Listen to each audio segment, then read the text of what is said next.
5만 원권 지폐 한 다발이 딱 500만 원입니다. 이걸 냉장고 하나에 꽉 채우면 대략 100억 원 정도 됩니다. 그런데 이 냉장고가 한 대가 아닙니다. 10대도 아닙니다. 무려 400대입니다. 삼성동 아이파크 최고가 펜트하우스 한 채가 70억 원, 그걸 57채 사고도 돈이 남는 숫자죠. 이게 오늘 주인공이 해외에 숨겨둔 비자금 최소 4조 원의 실제 감각입니다. 그런데 이 남자한테 직함이 단 하나도 없었거든요. 대통령도 총리도 장관도 아닙니다. 국회의원도 아니었습니다.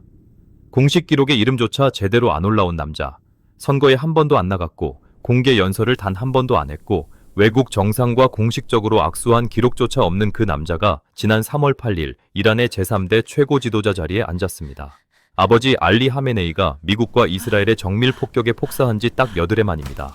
같은 날 아내와 어머니, 아들까지 한꺼번에 잃은 채로 다리에 중상을 입고 어딘가에 숨어있던 그 몸으로 가족 장례조차 제대로 치르기 전에 8,700만 명의 운명을 틀어진 겁니다. 슬픔을 삼킬 시간도 없이, 분노를 추스를 여유도 없이 그 자리에서 바로 왕좌를 낚아챈 겁니다. 이건 단순한 권력 승계 이야기가 아닙니다.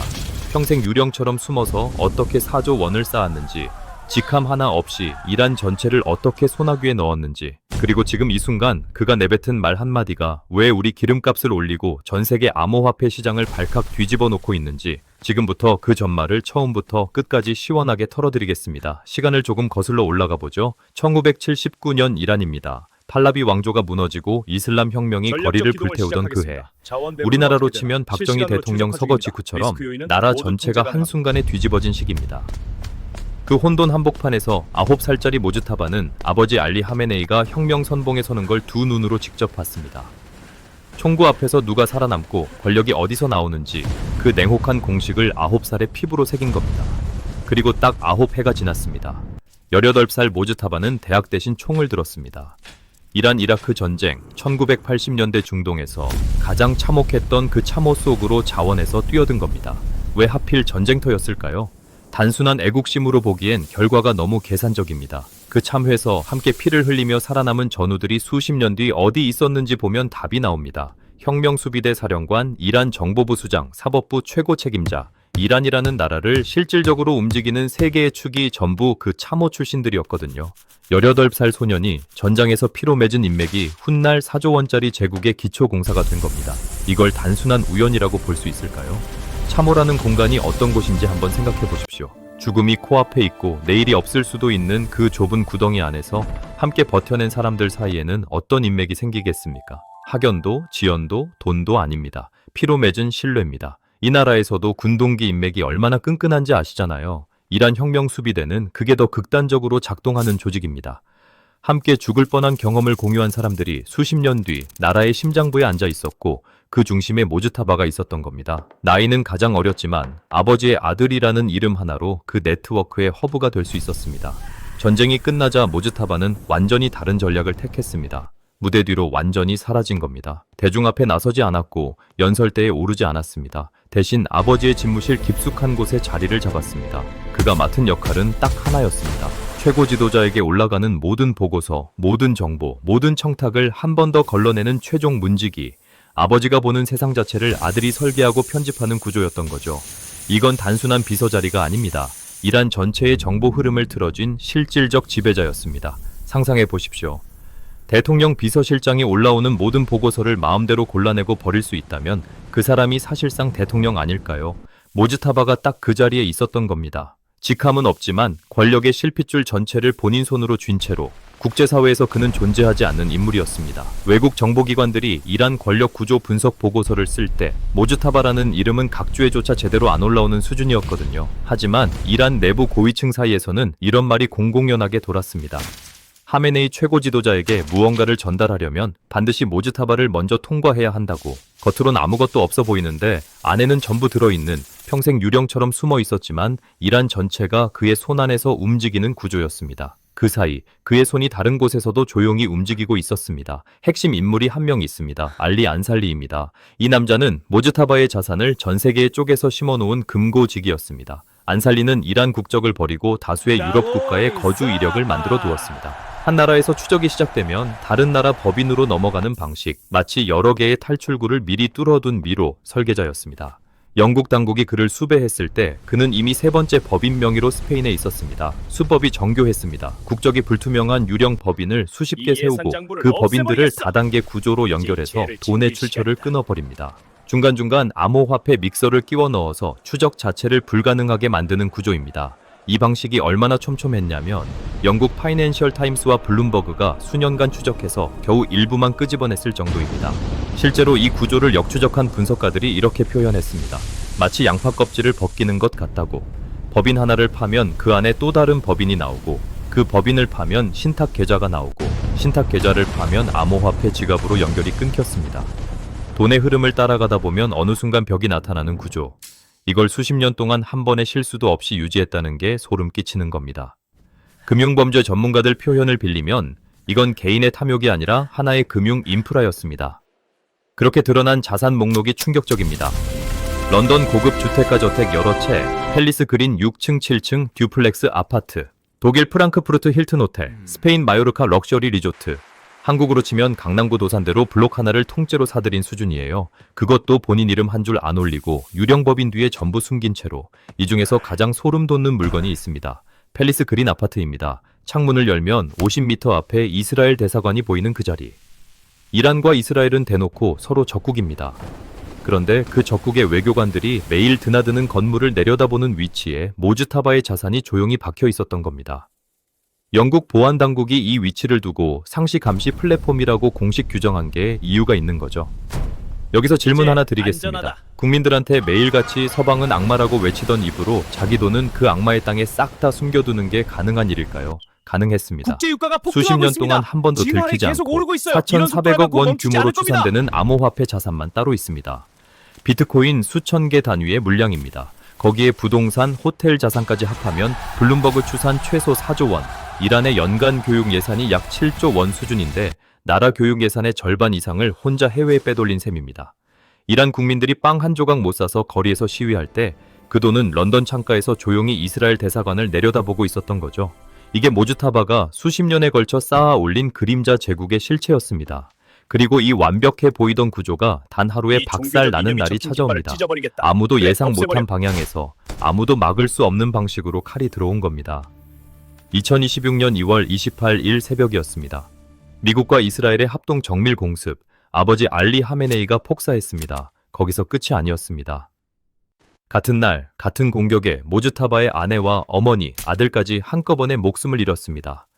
본인 또한 다리에 중상을 입고 비밀 은신처로 급히 옮겨졌습니다.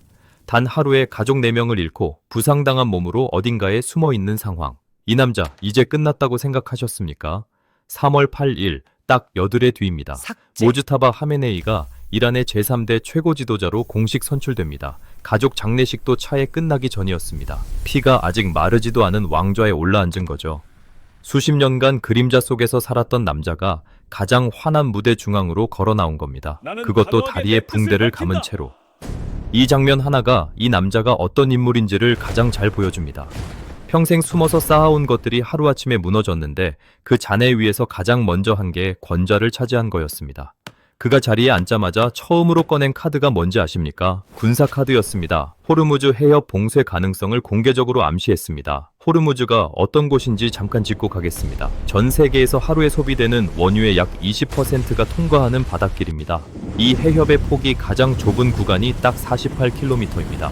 서울에서 수원까지 거리밖에 안 됩니다. 그 좁은 길목 하나가 사우디, 이라크, UAE, 쿠웨이트에서 나오는 기름을 전부 통과시킵니다. 여기가 막히면 전 세계 원유 공급의 5분의 1이 한꺼번에 멈춥니다. 그 말을 뱉어내자마자 국제 유가가 배럴당 110달러를 돌파했습니다. 말 한마디로 전 세계 에너지 시장을 뒤흔든 겁니다. 우리나라 주유소 기름값도 그날 이후 눈에 띄게 요동쳤습니다. 이게 단순히 이란 국내 정치 이야기가 아닌 이유입니다. 지금 세계 석유 시장은 호르무즈 발언 이후 일종의 전쟁 프리미엄을 가격에 얹어두고 있습니다. 봉쇄가 현실화될 경우를 대비해서 선물 시장에서 이미 배럴당 130달러 이상을 내다보는 베팅이 들어가 있습니다. 우리나라 입장에서 유가 배럴당 10달러 상승이 연간 무역 수지에 약 70억 달러 타격을 준다는 분석이 있습니다. 모즈타바의 말 한마디가 우리 경제에 얼마나 직결되는지 보이시나요? 소름 끼치는 건 따로 있습니다. 이 남자는 아버지와 근본적으로 다른 종류의 인물입니다. 아버지 알리 하메네이는 종교 지도자형 권력자였습니다. 이슬람 원칙, 혁명 이념, 신학적 권위를 중심에 두고 움직이는 방식이었거든요. 어느 정도 행동 방식이 예측 가능한 유형이었습니다. 하지만 모즈타바는 다른 언어로 세상을 읽는 사람입니다. 돈이 어디 있는지, 정보가 어떻게 흐르는지, 군사력이 어떤 타이밍에 가장 효과적인지, 참에서 배운 생존 본능과 수십 년간 마쿠에서 갈고 닦은 권력 기술, 거기에 사조원이라는 개인 실탄까지 챙긴 채로 최고 지도자 자리에 앉았습니다. 이 조합이 왜 무서운지 아십니까? 종교 지도자는 경전이라도 있습니다. 행동의 기준이 어딘가에 적혀 있습니다. 하지만 이 남자에게는 그 기준이 없습니다. 참에서 살아남은 사람의 논리, 즉 쓸모 있으면 쓰고 없으면 버리는 그 냉혹한 방식뿐입니다. 국제정보기관들이 지금 이 남자를 가장 분석하기 어려운 지도자 유형으로 꼽고 있습니다. 공개 연설 기록이 없으니 언어 패턴 분석이 불가능합니다. 외교 협상 기록이 없으니 협상 스타일 파악이 안 됩니다. 국제 무대에서 직접 발언한 전례가 없으니 행동 예측 자체가 막힙니다. CIA, 모사드, 우리 국정원까지 전부 이 남자 앞에서는 데이터가 거의 없습니다. 미국 외교안보 싱크탱크들이 쓴 보고서에 나온 표현이 있습니다. 완전한 블랙박스라고. 읽히지 않는 인물이 핵 프로그램과 미사일 버튼을 동시에 쥔 겁니다. 그렇다면 이 블랙박스 같은 남자가 어떻게 여드레 만에 최고 지도자 자리를 차지할 수 있었을까요? 이란 최고 지도자는 전문가 회의라는 기구에서 선출합니다. 88명으로 구성된 이 기구가 아버지 폭사 이후 긴급 소집됐습니다. 그리고 이틀 만에 모즈타바를 만장일치에 가까운 표로 선출했습니다. 이게 말이 됩니까? 가족을 전부 잃고 본인도 부상당한 남자를 이틀 만에 만장일치로, 여기서 다시 참호 인맥이 등장합니다. 전문가회의 구성원 상당수가 혁명수비대 출신이거나 혁명수비대와 긴밀하게 연결된 인물들입니다. 그 혁명수비대의 핵심이 바로 모즈타바의 참호 네트워크였거든요. 수십 년 전 18살 소년이 전장에서 뿌린 씨앗이 그 순간 가장 결정적인 방식으로 꽃을 피운 겁니다. 돈과 인맥, 이 두 가지가 맞물리는 순간 권력은 이렇게 움직입니다. 그런데 권좌에 오른 직후 또 다른 폭탄이 터졌습니다. 모즈타바의 암호화폐 자산 세탁 경로가 구체적으로 공개되면서 국제금융시장 전체가 흔들리기 시작했습니다. 이란 내부 거래소에서 출발한 코인이 역외 유령 법인 지갑을 거쳐 믹서 서비스로 흔적을 지우고 다시 유럽 거래소로 들어오는 닫힌 구조였습니다. 마치 그물망처럼 어느 한 가닥을 잡아당겨도 전체가 무너지지 않게 설계된 구조입니다. 이걸 공개적으로 파헤친 건 미국 재무부 산하 금융범죄단속 네트워크의 핀센입니다. 보고서가 나오자마자 전 세계 거래소들에 대한 자금 세탁 방지 규제 압박이 동시에 쏟아졌습니다. 한국 금융당국도 움직이기 시작했고 국내 거래소들은 KYC 강화 절차를 즉각 점검해야 했습니다. 한 남자의 비자금 세탁 경로 하나가 전 세계 가상자산 규제 지형을 통째로 뒤흔든 겁니다. 그런데 이 암호화폐 이야기에서 진짜 섬뜩한 부분이 있습니다. 모즈타바가 코인을 단순히 돈을 숨기는 용도로만 쓴 게 아니라는 겁니다. 블룸버그 취재에 따르면 이 자금 일부가 중동 각국의 친일한 민병대, 즉 헤즈볼라나 후티 반군 같은 조직들에게 암호화폐 형태로 흘러들어간 정황이 포착됐습니다. 현금으로 보내면 국제금융망에서 즉각 추적되지만 코인으로 보내면 한 단계씩 걸러지면서 최종 수령자를 특정하기가 극도로 어렵습니다. 이게 어떤 의미인지 아십니까? 이 남자는 최고 지도자가 되기 전부터 이미 중동 전체의 군사 지형을 설계하는데 암호화폐를 도구로 써온 겁니다. 돈이 무기가 되고 코인이 총알이 된 구조였습니다. 미국은 즉각 추가 제재 카드를 꺼내들었습니다. 이란의 주요 석유 수출 채널에 대한 세컨더리 보이콧 강화, 그리고 이란 혁명수비대 연계기업 수십 곳을 블랙리스트에 올렸습니다. 유럽연합도 동참했습니다. 그런데 여기서 아이러니가 생깁니다. 제재가 강해질수록 이란은 더 암호화폐에 의존합니다.